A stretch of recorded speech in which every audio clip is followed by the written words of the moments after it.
Not thinking about that. सवेरे देखें, एक अपने मुल्क के लिए खेलना खेलना एंड देन उसके बाद परफॉर्म करना, फिर उससे पता चलता है कि भारत अब ये पुरानी भारत वाली टीम नहीं है। इसमें एक नया जज्बा है और आप वहां से परफॉर्मेंस लेते हैं प्लेस से जहां से आप एक्सपेक्ट नहीं कर रहे होते, क्योंकि भारत को घर में हराना एक तरह से नामुमकिन सा टास्क हो गया है। और जहां भी हल्के फुल्के चोट लगते हैं भारत को, उसके बाद ये टीम संभलती है और सीखती है और जल्दी से ट्रैक पे आ जाते हैं। आई थिंक जो सब कॉन्टिनेंट में सारी टीम्स को सीखना है भारत से खास तौर पे, वो यही है कि आपका अगर एक बुरा सेशन होता है तो that doesn't mean the end of the life. उसके बाद आप दोबारा से अपने आप को खड़ा कर सकते हैं और ट्रैक पे दोबारा आ सकते हैं।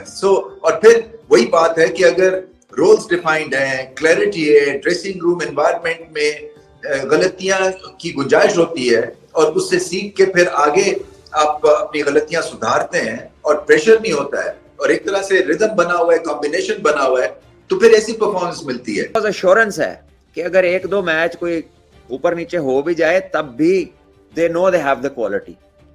और जब इस किस्म का बिलीफ होता है आपको अपने एबिलिटी पे और अपनी टीम की एबिलिटी पे, तो आपकी बॉडी लैंग्वेज और आपकी एग्जीक्यूशन जो है आपके काम की, वो एक डिफरेंट लेवल पे चली जाती है।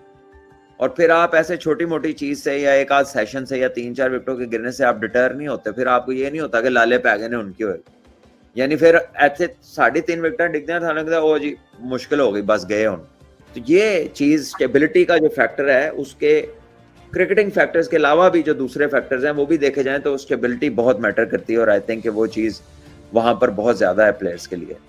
और फिर जो उनकी ग्रोथ है वो प्लेटफॉर्म बेसिक्स और टेक्निक से भरा हुआ प्लेटफॉर्म, गेम के अवेयरनेस से भरा हुआ प्लेटफॉर्म है। तो जब उस प्लेटफॉर्म से आप निकलते हैं होके, तो फिर आप पीछे नहीं होते दुनिया से। फिर आप as a thinker, as a operator, as a strategic कह लें कि डिसीजन मेकर, वो आप एट पार होते हैं दुनिया के साथ, क्योंकि वो बेसिक पाथवे बड़ी जबरदस्त है। देखो, इंडिया की सबसे अच्छी बात ये है कि वो हम हमेशा काफी अर्से से उनके टेस्ट मैच जो है ना वो देख रहे हैं। तो मैं जो इंडिया के सबसे बड़ी इस चीज का, जो इंडिया की क्रिकेट का फैन हूँ, वो कम बैक करते हैं। यानी कि वो इंग्लैंड से भी अगर वो 200 पे ऑल आउट हो जाएंगे वो कम बैक करेंगे।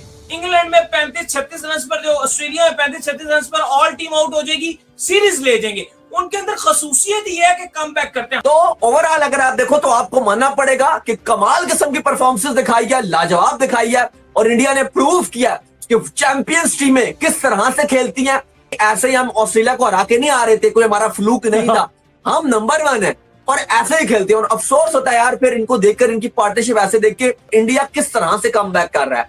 और ये इंडिया ने अपना कल्चर बना लिया कि ये बात खाली आज के टेस्ट मैच की नहीं है, इसी फॉर्म, इसी तरीके से ये वर्ल्ड कप का फाइनल भी जीते हैं। तो चैंपियंस खिलाड़ी ऐसे होते हैं, ऐसे नहीं टीमों को जो है वो WTC खेलने के, फाइनल खेलने के मौके मिल जाते हैं। ऐसे नहीं WTC की साइकिल में जो है वो इंडिया ऊपर चला जाता।